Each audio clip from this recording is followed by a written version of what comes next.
Watina ambe shufe folta amba di afdel bela jema kayra la ka fo asogolem be wasulu 24 la dala kula ambe ne jemu kan krenkrende yala ka sigi wasulu 24 sanfɛ ka tɔgɔ da plateau des artistes ambe anga sekuna anga dongo tigila ma wele kana ambe jɛn ka ɲɔgɔn sɔrɔ ni plateau ne sanfɛ ka ɲininkali k'u la u ka baaraw b'u bolo cogo jumɛn na u bɔra yɔrɔ jumɛn na baara ni yɛrɛ n'u ye baara min kanu ka kɛ an ka seko n'an ka dɔnko ɲɛnɛmayali ye u b'a la baara cogo di o kun kɔnɔna la bi an ye wele bila an ka ngara dɔ ma hali ni ngara kɔrɔba tɛ a fɛnɛ cɛsirilen don bi an ka seko n'an ka dɔnko la an bɛ kuma di a yɛrɛ ma a bɛ foli se maaw ma k'a tɔgɔ n'a jamu fɔ ne b'a ye ne su lamɛnkɛla bɛɛ lajɛlen aw ni su ala ye jamukan sigɛra la ala k'an wuli hɛrɛ la amina rabi an b'a fɔ amina yarabi ama ka yira bɛɛ lajɛlen na avant que an ka don an ka seko ni dɔnko tigilama ni an ka tɔgɔ n'a jamu fɔ maaw ye n b'a ɲini maaw fɛ u ka video ni tila kosɛbɛ ka partager fan caman fɛ u ka partager kosɛbɛ nin na kɛ jɛmukan kɛrɛnkɛrɛnnen bi jɛmukan min bɛ min bɛ an caman bɔ fili caman na min bɛ an caman kalan baara ninnu taabolo la an balimamuso ye tɔgɔ ni jamu. ne tɔgɔ ye Sira Dolo. Sira Dolo. Sira Dolo Dolo. Ne ye Dolo fɔ e yɛrɛ se jumɛn? ne ye dɔgɔnɔ de. Dɔgɔnɔ. Ayi i tɛ mɔgɔw fɔ dɔgɔnɔkan na. Digenampu. Han? Est-ce que ne dan tɛ ko ye digenampu? Han? Jumɛn? Digenampu. Digenampu o ye dan ye. Dɔw tɛ dɔgɔnɔkan mɛn kosɛbɛ. Ok, bon ni waati an bɛ an filɛlibaw bɛɛ lajɛlen fo k'an balima dɔgɔnɔw bɛɛ lajɛlen fo bi de an ni dɔgɔnɔ dɔ bɛ ɲɔgɔn bolo bɛ Sira Dolo ni bɛɛ lajɛlen b'a wele sirino ye jumɛn ye? La Charni Chérif. Alhamdulillah. Sira an ye ɲɔgɔn sɔrɔ plateau min sanfɛ bi plateau nin tɔgɔ ye plateau des artistes ni kɛnɛ nin bɛ sigi an ka ngaraw de ye ngara mun bɛ yen n'olu ka baara bɛnnen don seko ni dɔnko ma an ye wele bila i ma ka na an y'a ye k'a fɔ nin baara nin cɛsirilen don a la i bɛ k'a ɲɛɲini kosɛbɛ Sira kɛra artiste ye cogo di? Bon artisiya la k'a fɔ fɔlɔ ma kɛ artiste ye fɔlɔ ka ɲɛ. Non i ma kɛ artiste ye fɔlɔ ka ɲɛ. Ma kɛ artiste fɔlɔ ka ɲɛ parce que mɔgɔninfin diɲɛlatigɛ de bɛ fɔ ko k'i k'a kɛ ni tiɲɛ ye. O ye tiɲɛ ye. Donc n b'a kɔnɔna na n bɛ ka don a kɔnɔna na. Je suis à mon début. N bɛ k'a daminɛ sisan n bɛ ka dɛmɛ ɲini. Donc n b'a ɲini bɛɛ lajɛlen fɛ bɛɛ k'an dɛmɛ ni dɛmɛ ye. Donc parce que minnu tɛ san sɔrɔ juru bɔ. Ça c'est vrai. Bɔnɔkɔnɔ ni kelen tɛ bɛɛ la kan. Donc n b'a ɲini maliyɛn bɛɛ lajɛlen fɛ Mali kɔ kan mɔgɔ bɛ na ni émission in lajɛ bi. Ne Sira de don n bɛ ka don artisiya la artisiya ka di n ye kojugu donc n bɛ ka don a kɔnɔ n bɛ dɛmɛ de ɲini donc voilà. Sira ko ale ma don artisiya kɔnɔ kosɛbɛ fɔlɔ mais a bɛ baara nin na ko daminɛ don baara ni kanu b'a la donc k'a b'a ɲini an filɛlibaw bɛɛ lajɛlen fɛ wali ka diya Mali kɔnɔ yan ka taa se Mali kɔ ka diɲɛ fan 14 bɛɛ lajɛlen fɛ mɔgɔ mɔgɔ ala ye garijɛgɛ don nin video la ka filɛ Sira bɛ wele s'i ma i bɛ se k'a dɛmɛ cogo min na nin baara nin na Sira yanni k'an se dɛmɛ yɛrɛ yɔrɔ ma n'i y'a ye maaw b'a fɔ k'u b'i dɛmɛ i ka baara la o k'a sɔrɔ maaw y'i ye baara la fɔlɔ Sira ye dɔnkilida nin sɔrɔ sira jumɛn Sira somɔgɔ dɔw de tun ye dɔnkilidala ye n'olu ye Sira kala foli la walima Sira ye foli sɔrɔ sira jumɛn de fɛ? Ne fa yan dɔnkilida tɛ ne fa yan dɔnkilida tɛ ne ba yan bien vrai n ka le vie ni n ka lamɛnw ye bi na tɛ Mali la mais oui depuis des années maintenant mais ne somɔgɔ si tɛ dɔnkilida. Ayi somɔgɔ si tɛ dɔnkilida. Donc Sira yɛrɛ kɔni ta kɛra a ye fɛn min kanu a yɛrɛ bɛ ka na n'o sira ye. Ani kumakan mun ala ye kumakan di donc kumakan à chaque fois ni donc dada mina yoro on va apprécier. Il y a des personnes qui disent qu'il y a des émotions bleues là, avec cachinega bleu là. Même moi, parce qu'il y a beaucoup de gens qui ont déjà eu le flou. Ni y a donc dada émotions les gains le flou là. Donc d'ailleurs des cadres. Sira. Donc il n'a rien fait ça. Sira be musique ni konla la, abe musique ni konla la canon de la. Donc aba konla la canon de la. Aye baran canon. A canon sira fait. O de y'a to bi sira ni yɔrɔ ma a ye baara nin kanu kɔnɔ n'a ye sira baara nin kanu kɔnɔna la i kɛlen kɔfɛ ka a ŋaniya siri a jalen kɔ ye ne ye i sera jɔn de ma n'o y'a to bi mɔgɔw bɛ ka se ka sira wele ko artiste. Ne sera artiste Mali artiste ba don, n bɛ se k'a fɔ Mali artiste ba don, musicien ba don, a tɔgɔ ye Bajara, c'est un grand guitariste. Il joue dans beaucoup de cérémonies de mariage et bien d'autres. Il est enseignant aussi. Mais enseignement m'a tout à l'école de musique en couple. Alors donc nous chamons bien nous. Mais tout va pas mal télé là. Donc c'est rarement à Yendema. Effectivement, demain, sincèrement parler à Yendema, mais en éloignant la donne, moi ça va vous y atteindre, ça va vous y aller. Parce que ne na kun kɛra Bamako ye kalan de kama. Donc ani ne ka école ni musique taga in a ɲagamina ka don ɲɔgɔn na dɔɔni. Donc ne ye Bajara bila. A man bila dɛ, ne de ye Bajara bila. Mais hali sisan ne ye téléphone ta ka Bajara wele n filɛ yan nɔ sisan. A bɛ n ka appel ta. A bɛ conseil di yan. A yɛrɛ bɛ n encourager. N tun bɛ fɛ k'a daminɛ a fɛ yen nɔ mais malheureusement pour moi il a déménagé à Kuchala, oui, ou à Kulikoro. Donc, comme le Roger donc, n'allez donner là. Mais pour le moment, on est studio là. Mais c'est quand on est studio là. Il y a un morceau qui est avec là, mais on pas fini de bâtir. Moins d'accord. Et sera donné un famille, sera va faire un flash de gagnant en fait. Sera de à tout école de là. Comme musique canon. Donc a bɛ Afrika kɛ artiste en même temps t'a fɛ kalan nin ka tiɲɛ. Mais sira a ma kalan tiɲɛ. Sira yɛrɛ bɛ niveau jumɛn na? Ne tilala kalan na. I tilala kalan na. I ye kalan sugu jumɛn kɛ? Ne ye santé de kɛ. I ye santé de kɛ. Ne ye infirmière de. Ah sira est ce que dɔgɔtɔrɔya ni dɔnkilida bɛ bɛn?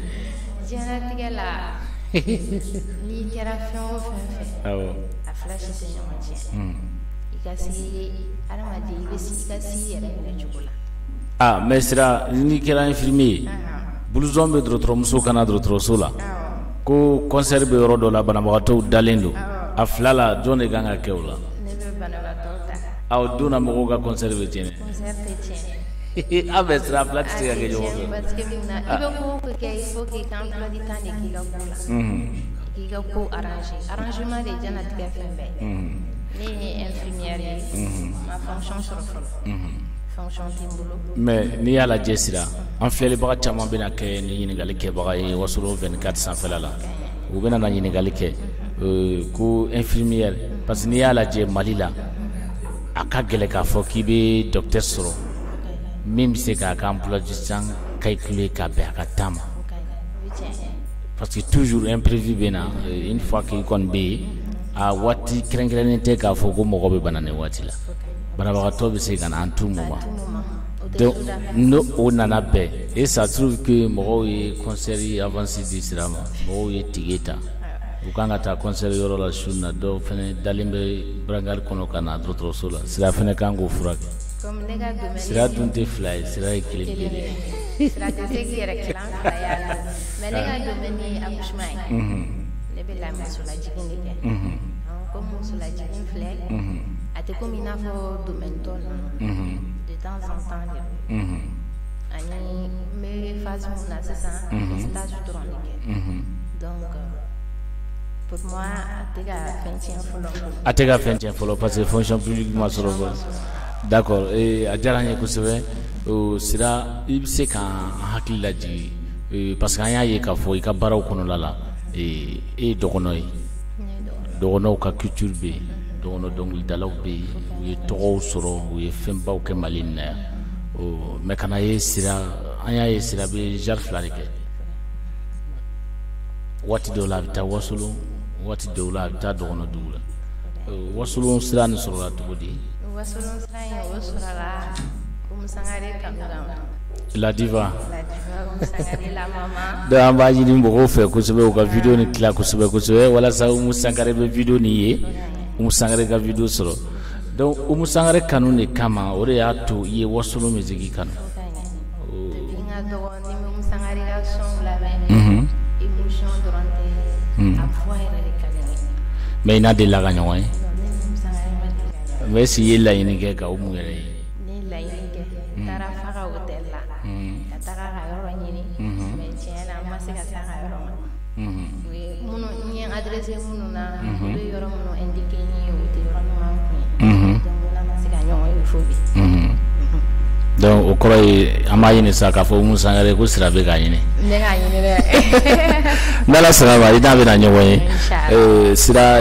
hakilina jumɛn b'i la don n'a nataw la misiki yɛrɛ kɔnɔna la ka nin baara nin sinsin ne ka hakilina ye mun ye misiki domaine kɔnɔna na ani ne sira yɛrɛ ma kɛ artiste ba ye i n'a fɔ n ka diva i n'a fɔ les Salif Keita ani ne yɛrɛ ma k'olu ye a bɛ diya ne ye sini ma sini ni ne ye moyen sɔrɔ ne filɛ ni étape mun na tan ni ne nana moyen sɔrɔ ne bɛ fɛ ka centre ba dayɛlɛ les gens qui ont des talents olu bɛɛ ka se ka na moyen sɔrɔ ka se k'u ka talent yira pour que Mali art ka se ka avancer un peu plus oui.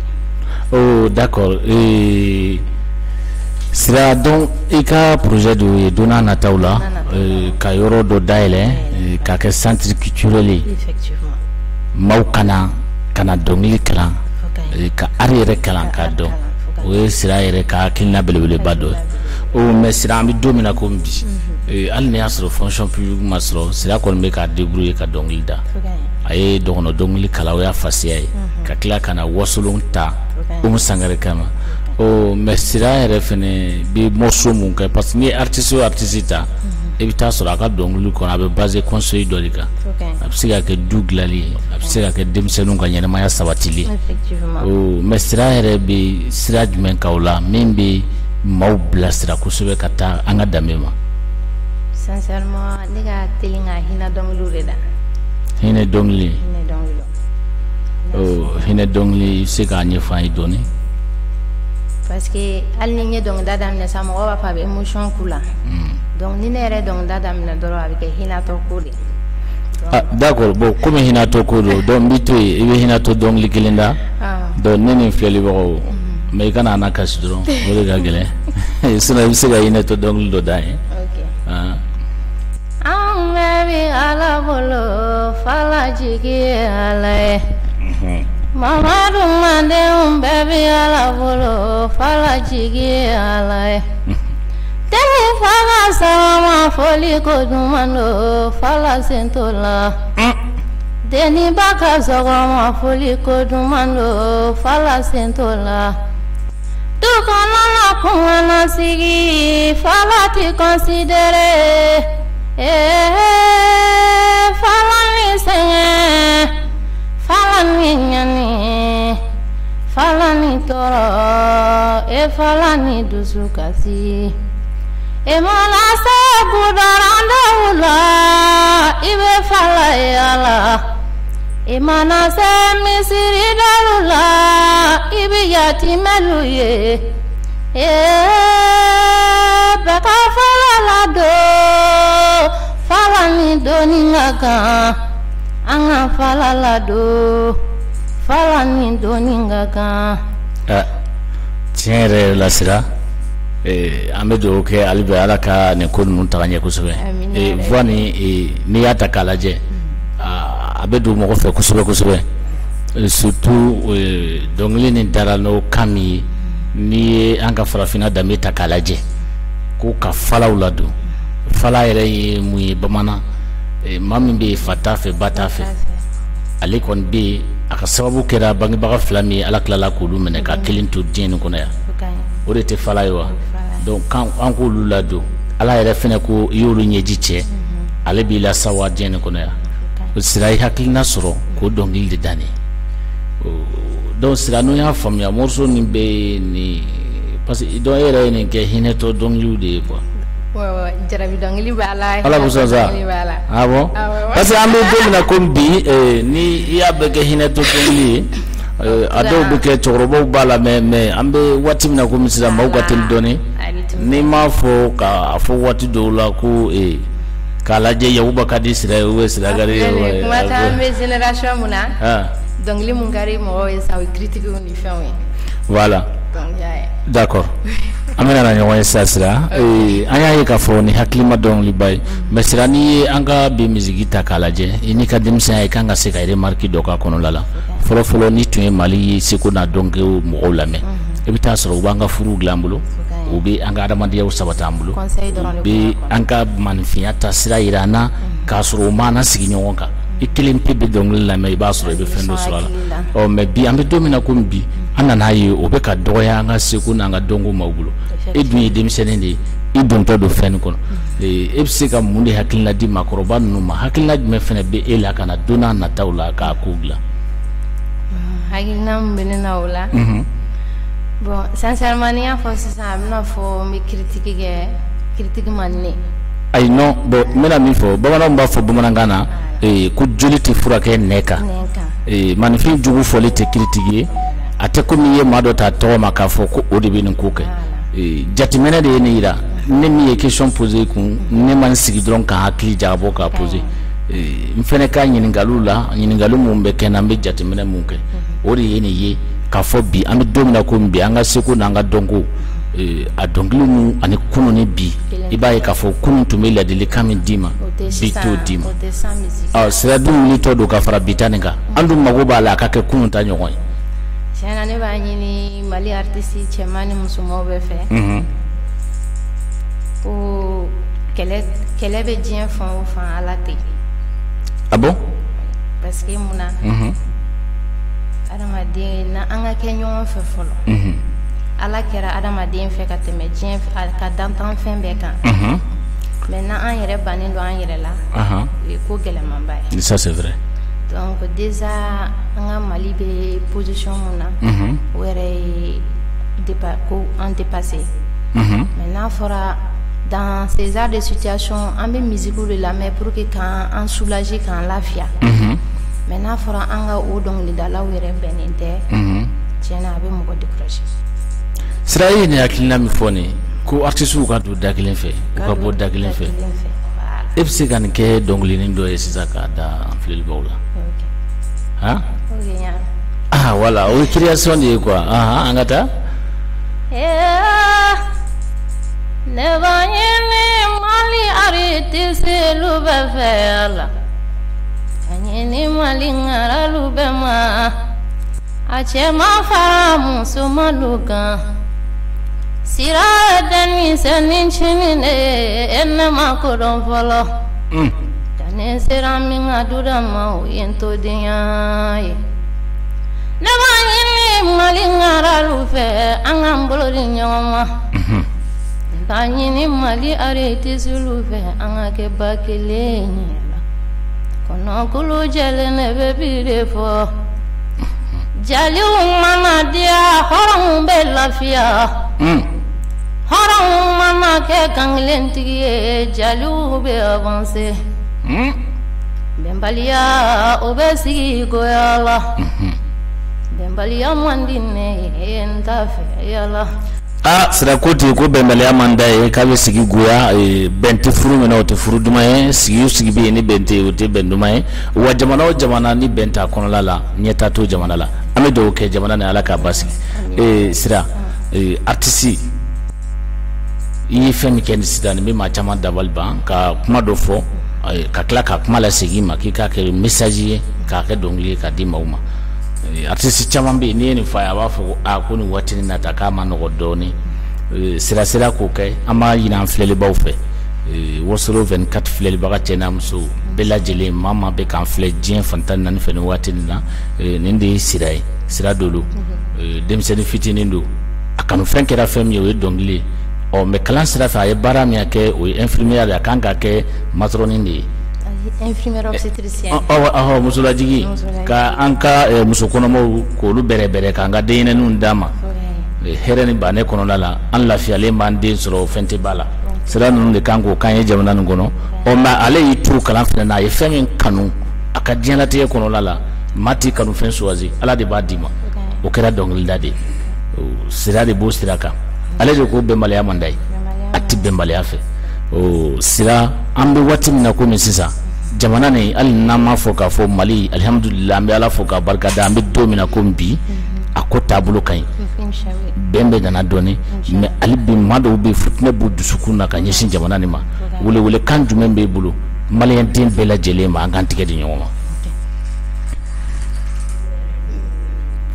ma ka gele no doni na kungara we make dongle ka lancer donc à 2000 dara ka ba juste c'est 2 mots seulement il se gami fo malien din be fo malien din bela jele an ke fakili yanga ke bakili folo la an kun fe mala na nga dumuni ke kun be mala na nga shinyo fe kun be mala mais si san balima ma wera ka jugu nyo ma ka teme jenyo ya ere kan an ga hina nyona an ga fo ka fo karsa fleni atogore Isa Jarayi Adama Konedo Ousmane Gindo do Fanta Diallo do donc an be fakili bakili sira ba fe ka fo malien bela jele de en kurukile ku malien bela jele yi fin kilin kono kisede an be fakili an be bakili sira ambi fo ko sobe ka Wasolo 24 fle ba bela jele fo ni nyini kala demandement de tumambulu bi ka nyeshima ambe folise bela jele ma ni ala sona ma duna na tawla ani mawro be nyon soro plateau de sans fait merci beaucoup ne ba fo flel ba bela jele akam be jen wati wore inchallah merci beaucoup merci bien.